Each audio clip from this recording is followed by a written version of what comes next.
All right, by my clock, it is 12:10. So I'm going to go ahead and get started. And I see people generally nodding in agreement that it's 12:10. So thanks for joining us. If you have questions throughout, please use the Zoom raise your hand feature to raise your hand. Otherwise, you're going to be muted. So if you have any questions, feel free to ask in the chat or raise your hand and we'll unmute you and you can ask those audibly. We're going to take feedback at the end. We always send out a feedback form. So if you could please fill that out and let us know what you'd like to hear more or less of, that would be super awesome. All right, and I am Kathy Koloff. I think I know most of you so far that I see on the call today. Thank you for joining us as we talk about advanced security solutions that can help you face today's cybersecurity challenges. So some of you have been working with us for many, many years, since 1998, and a lot of things have changed since then. You know, you may remember using phones that looked like this, and then maybe they started to look like this, and now they look like this. So just like the phone technology has evolved, so has the cyber landscape and what can and cannot happen to you. And just as you've upgraded your phones over time, it is now time that you start to think about upgrading, if you haven't already, your cyber security situation and your solutions that you have in place. They showed that statistically 2 in 5 businesses with the pandemic, they transitioned from working remotely into working remotely with no real cybersecurity plan in place. Kind of a dangerous thing if you think about it in hindsight, but obviously necessity, folks did it. And we know what we know is what we used to have is no longer enough. And just as all of this technology has gotten better along the way, so have the cyber criminals. They're able to do things faster, more effectively, more efficiently. And this sort of shows you a little bit of a timeline of what's gone on. They've advanced just like all the other technology. And, it used to, think back, it was on floppy disks is how they used to do it. And then at one point, they introduced Bitcoin, and that actually was a real boon for the cyber criminals because now nobody could trace what they were doing. They had a way to collect your money without being traced back to them. Then they started launching things like CryptoLocker and email phishing and exploiting vulnerabilities in software. And it's just gone on and on and on to now where you're at a point where they've got ransomware as a service. They actually have help desks for the cyber criminals to help them steal your credit cards. If the credit card numbers they've stolen don't work, you can call and say, hey, the card I bought from you, the card number I bought from you isn't valid. And they've even taken it up a notch. If you look at some of the various things that have happened, they've moved into extortion. So what they're saying is, okay, maybe you had a backup, so you don't necessarily need to pay the ransom because you're able to recover from the incident. But now what they're doing is they're actually extorting you and saying, hey, that's great, you still have to pay, otherwise we're going to expose all your data out on the dark web.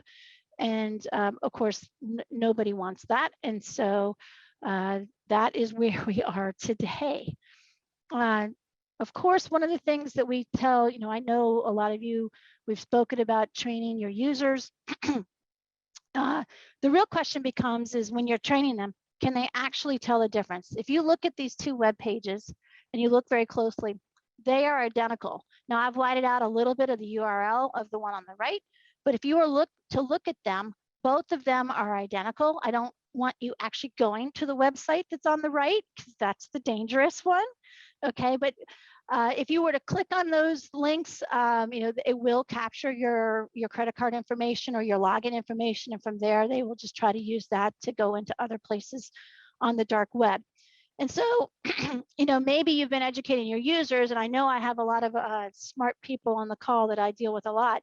Here's another one. Can you really tell the difference between the first, these two screens? Which one is the one that's the real one?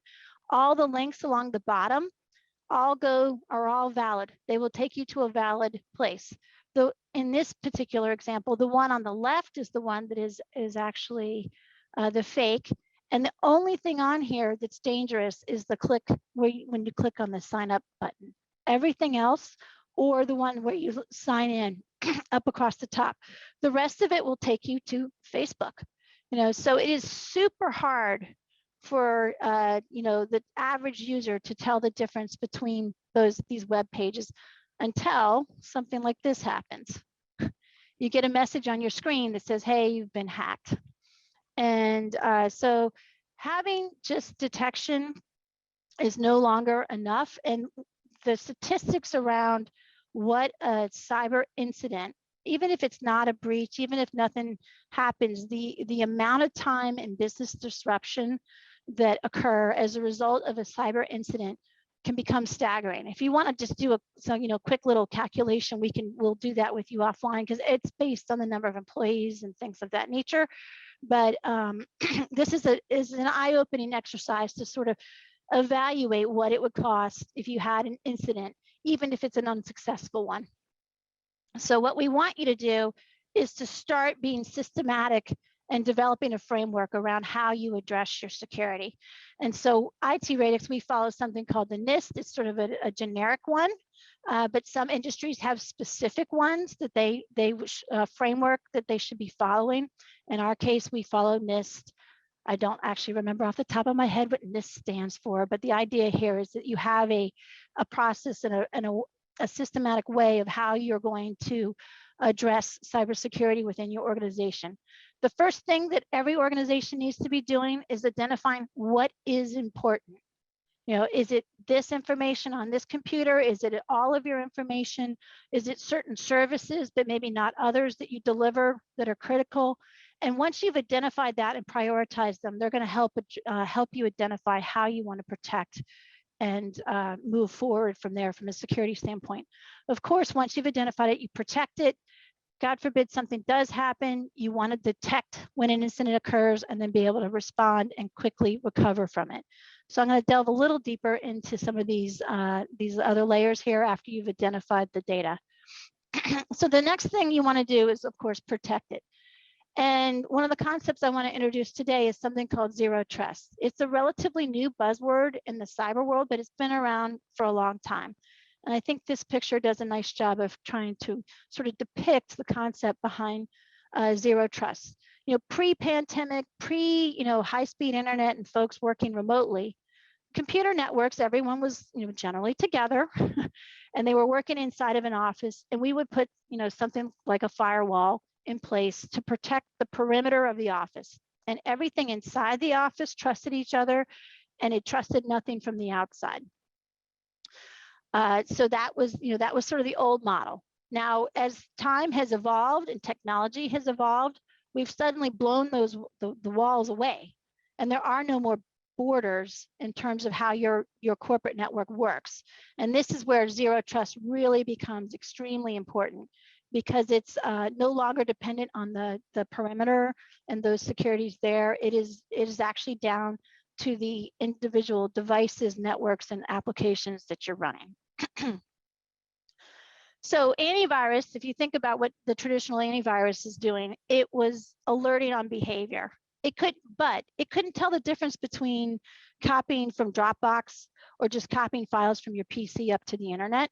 It couldn't tell the difference if it was someone like ourselves helping you do remote support or a threat actor that was controlling your machine. It doesn't know the difference. Zero trust is completely flips the whole model around, and the concept's simple. Deny everything by default.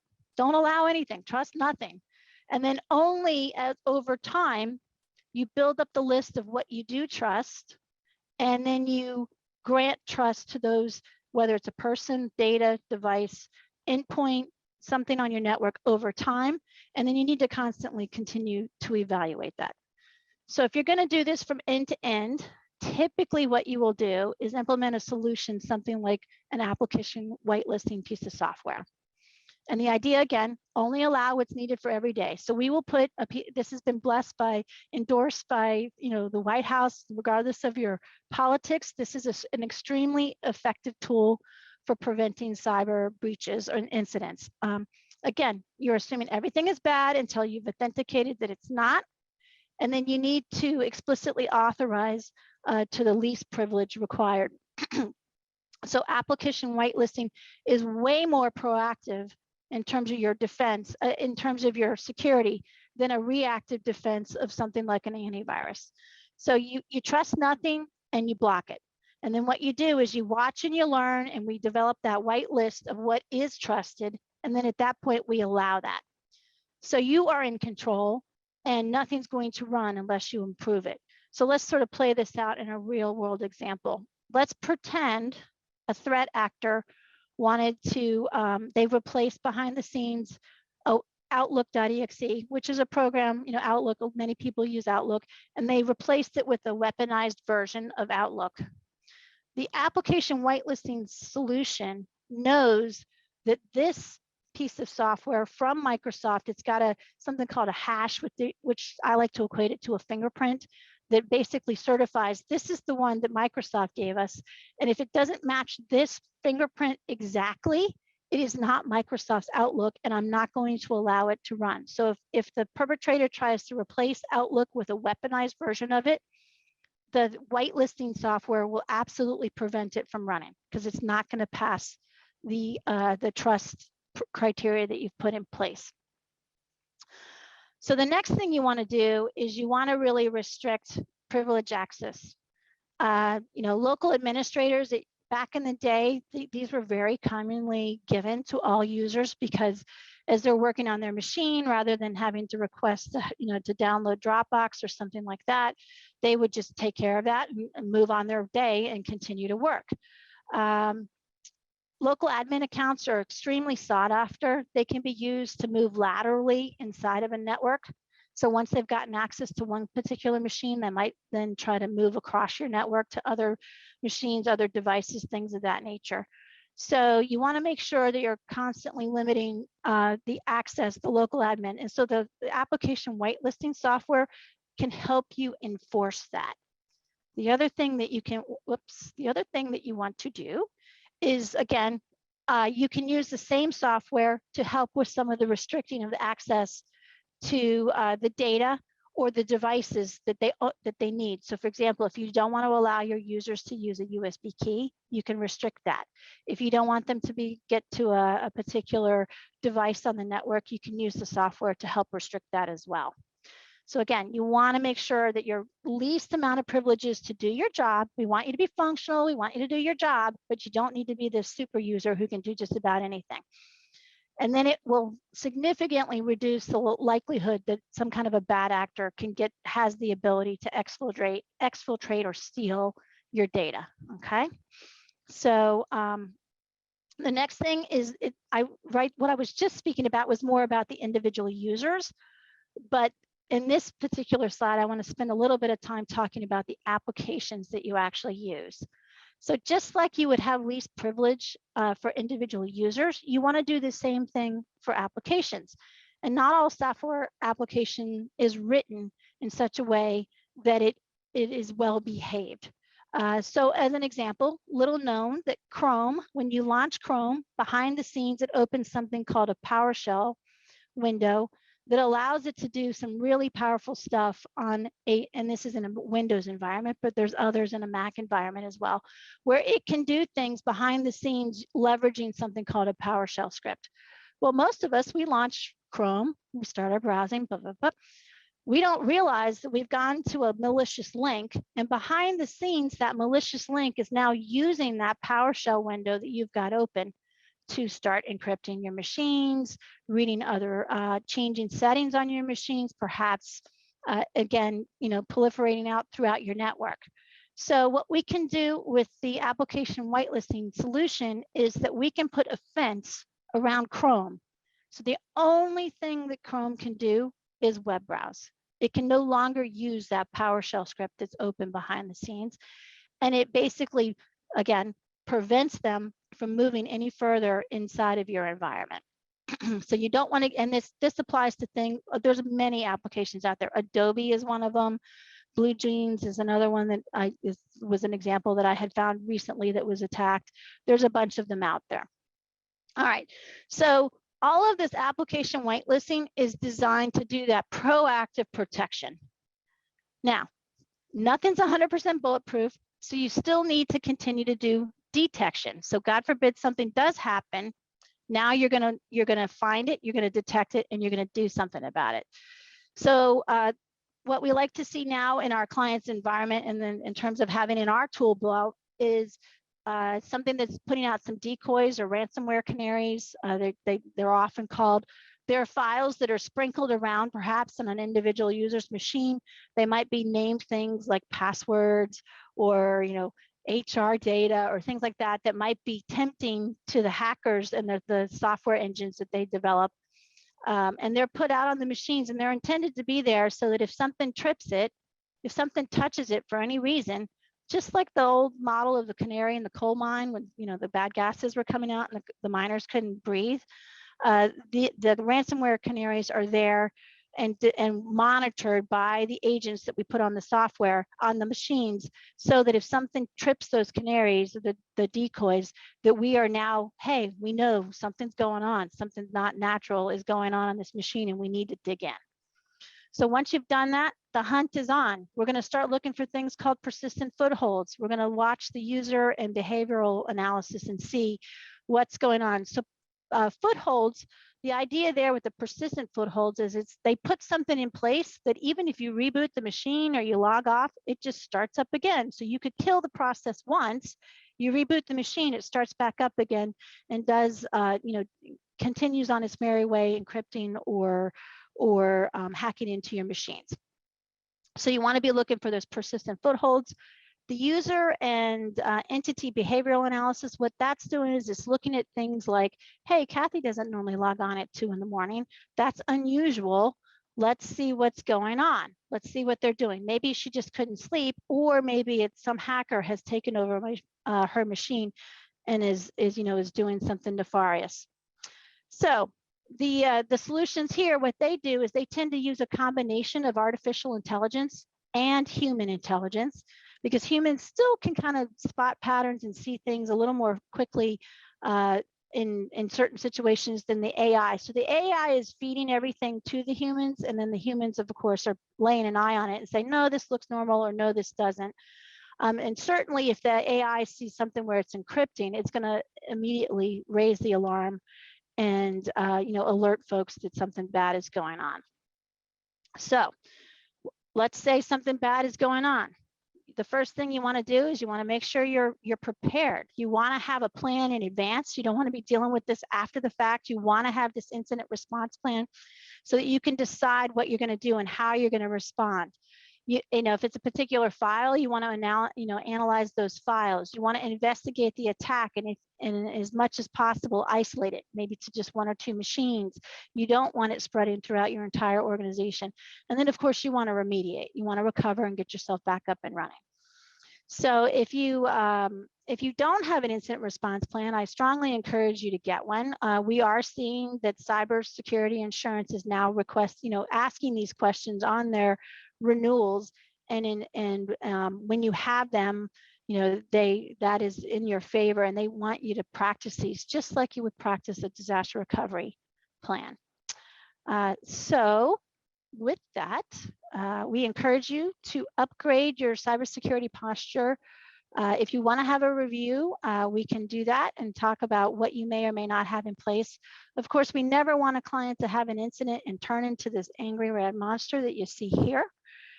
So we have a lot, what is, again, to kind of rewind back to where we were at the beginning, what you have in place may no longer be sufficient.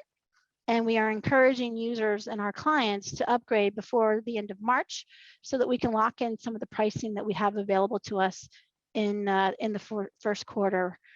And with that, do we have any questions? I see one hand. I don't know if you want to be unmuted or do you want to just type it in the chat? That would be great. I failed to introduce my wonderful colleagues from IT Radix this morning first. So I wanted just to point them out. We've got Ken, we've got Paula, Robin, and Diane, and a couple folks are hiding behind the scenes. There's Dan and Zach. So I'm gonna just see if Dan is my Wizard of Oz today. Is she typing the question or does she need to be unmuted? I'm not seeing anything typed. I tried to unmute. Okay. let's see. I think that's Colleen, but I'm not 100% sure. It is me, actually, Kathy. I Yeah. tried to, I should type in the chat, but it's probably just easy to ask you. Yeah, sure. Obviously, this is an important upgrade anywhere, but would you say it's more critical if you have a lot of people or you're working completely remotely versus in your office? I think I'm not sure that I think it matters how many people you have. You need to protect this information. The quantity of people, in my opinion, does not matter. No, I guess not the quantity Mm. in the office versus remote. I don't really have remote workers. Right. I believe because of the level of what the cyber attackers are doing, you need to do more than just what you're doing in your office. What you had in your office, we have the firewall, it's going to protect some things, but really the bigger problem is that it's someone like yourself. You click on something and it starts to do something behind the scenes that you're not even aware of. It's at the end user, at the endpoint level is the biggest risk, really. And these new solutions help to combat that. You may not realize you clicked on a phishing email and it will just essentially stop it right in its tracks. It stops it. It just doesn't even let it go any further than that. And that's really what you want. So I guess I understand the importance of having it no matter where you are, but are remote workers more hackable? Are they more unsecure or?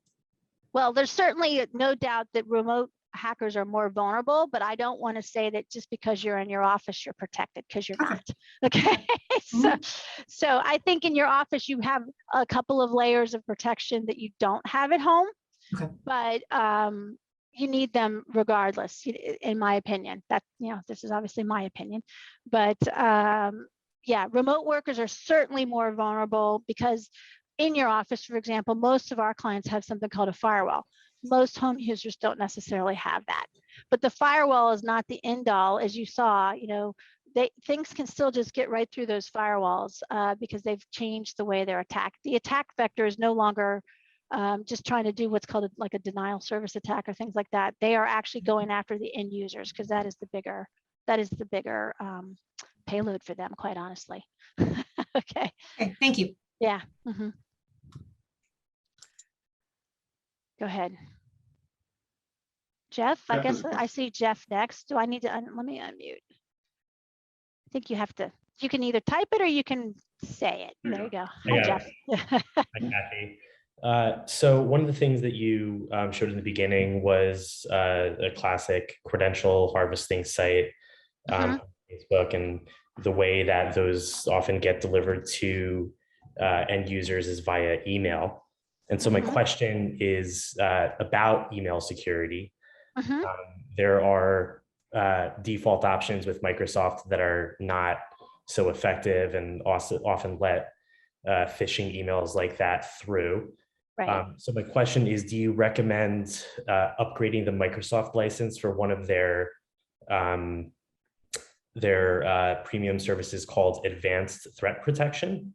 Or would you recommend going with a third-party tool that's built on top of Microsoft and integrates with it? Generally, in our experience, we typically recommend a third party, like having two sets of eyes on things. Some clients, for cost reasons, tend to just do the first solution, which is just the upgraded filtering. But we generally, most of our clients, we do recommend a third-party solution layered on top that's doing the filtering and preventing that stuff from coming through. But I do want to mention, it's not just email these days. The advertising on web pages are infected. There's a lot of different ways it can get in. Email is certainly one of the most common, especially when you've got all these various people working remotely.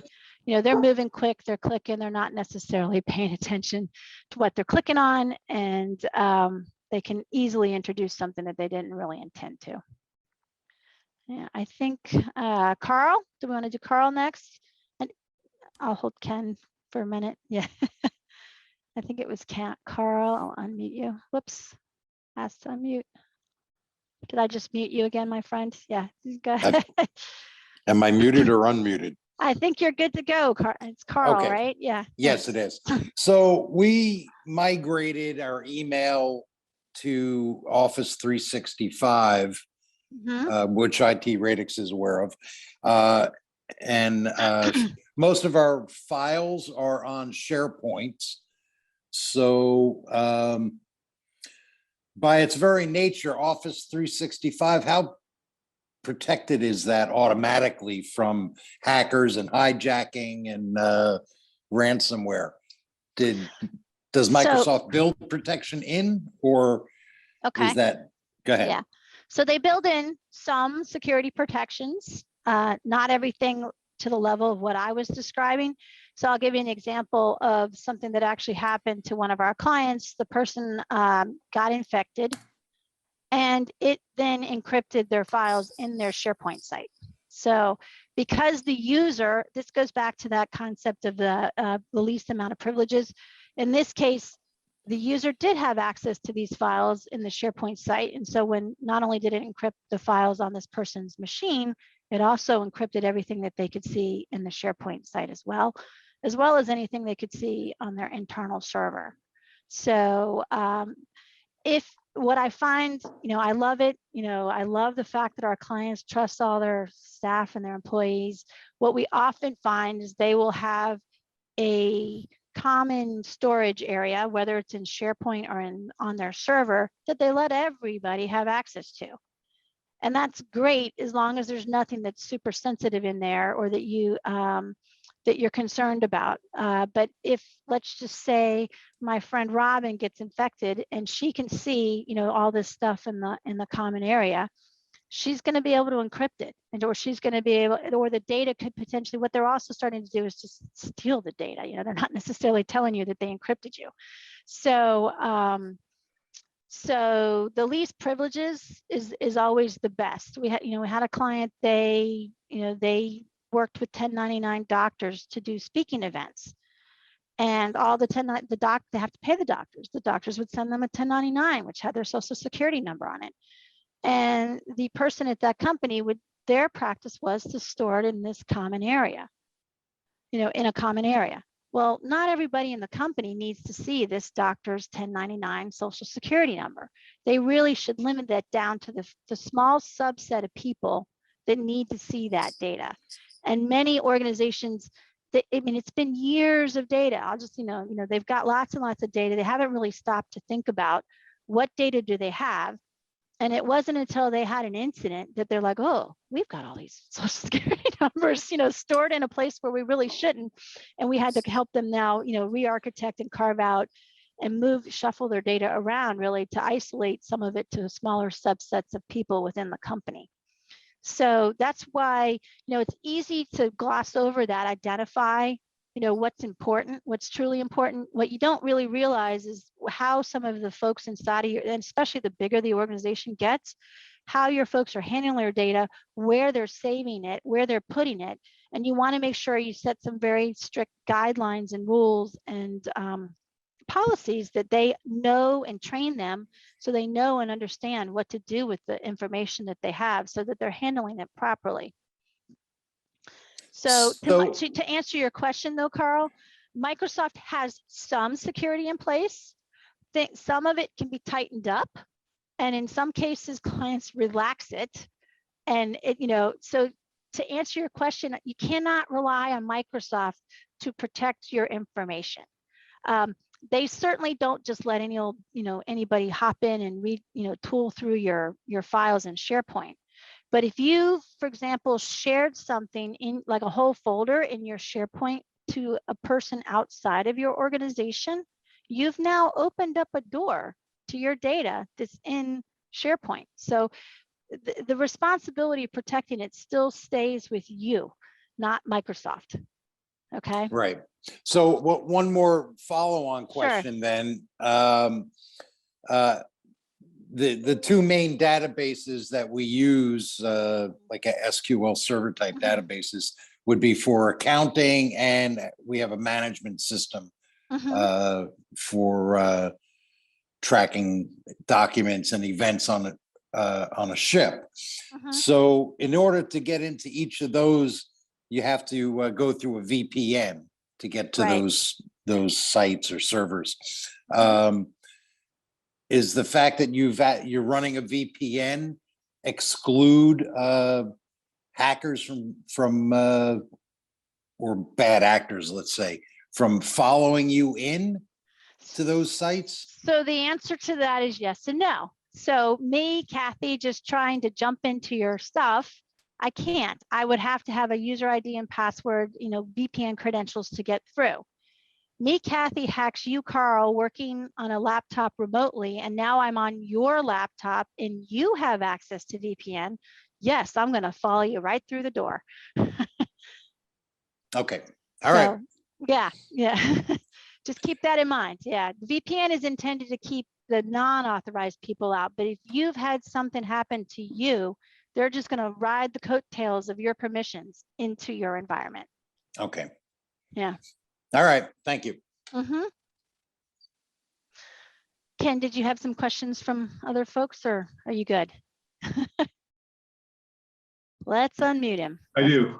Yeah, okay, go ahead. Yeah. So 2 quick questions. One is, how do I find out if any of my staff have local admin rights to their computers? And the second question is canaries. Should I be concerned that a staff deletes a canary? What would happen? Yeah. Will they see them? Yes. Okay. So let me answer the first question first. For the local admins, if you're a managed service client of ours, we can actually scan the machines remotely and tell you who has that and who doesn't. If you are not a managed service client of ours, the only way to figure that out would be to literally sit down at the machine and check. Okay. So, for managed service clients, we have an agent that allows us to do that in an effective way without having to jump from desk to desk to desk. Or if you're in remote, just imagine trying to coordinate that. That's no fun. But you would have to manually check it if you don't have something like the management software that we have in place. In terms of the canaries, some of them, yeah, the users might be able to see them. They do get hidden away in folders usually, and then often there's something called file attributes that we can toggle that a bot running through your computer could see it, but a human couldn't without doing something special, so technically a human could go in and play with those, make it so that they can view things with those hidden attributes on. Most typical users aren't doing that. So, but let's just pretend, for whatever reason, a user did trigger a decoy, then at that point it would raise an alarm in the management platform that we have, the monitoring platform that we have, and we would dig in and start investigating, and ideally isolate and dig in and find out what's going on. Was it Paula being a bad girl, deleting files that she shouldn't have, or doing some housekeeping, or was this really a bad, a threat actor working its way through your machine? Yeah. All right. Any other questions? We had a question in chat from Casey. Sure. Okay. Go Can we read ahead. it? Go right ahead. What are your thoughts about moving the workforce data to be less desktop centric, local access based, to more web exclusive like Box, SharePoint, Teams, OneDrive, browser only, so that local data is not exactly accessible and data access is behind single sign-on and multi-factor? Right. So that is absolutely an approach that you can employ. So for example, SharePoint you can interact with it or Box only through the web. So you would have to open a web browser and you'd have to do, do all your file manipulations through a web browser. In our experience, most users dislike that.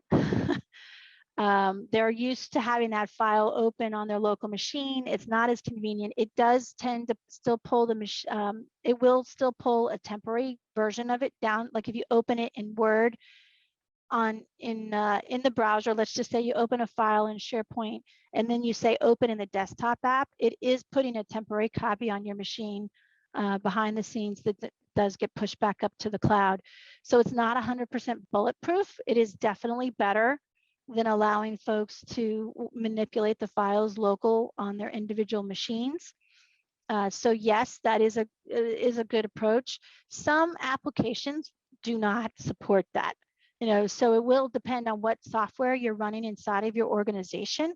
So for example, we use a piece of quoting software that it does not let you save a file directly to SharePoint. It's just not written that way today. That doesn't mean it won't be down the road, but today it does not support that. So you do have some limitations inside of what you're using inside of your organization as to where you can store the data, but that is an important thing to think about. And in your case, if you're able to get folks to be comfortable working through the web, then yeah, that's going to help. Do I think that's going to protect you forever? No, the hackers are going to find a way. Yeah. So, all right. Any other questions? That was it. All right. Well, thank you so much. I ran way over time. I apologize, but hopefully this was helpful. If you have any other questions, the entire team from IT Radix is here to help you. Just reach out. We will be sending out that email feedback form. If you could please fill that out, we would greatly appreciate it. And have a great week. Thanks, everyone.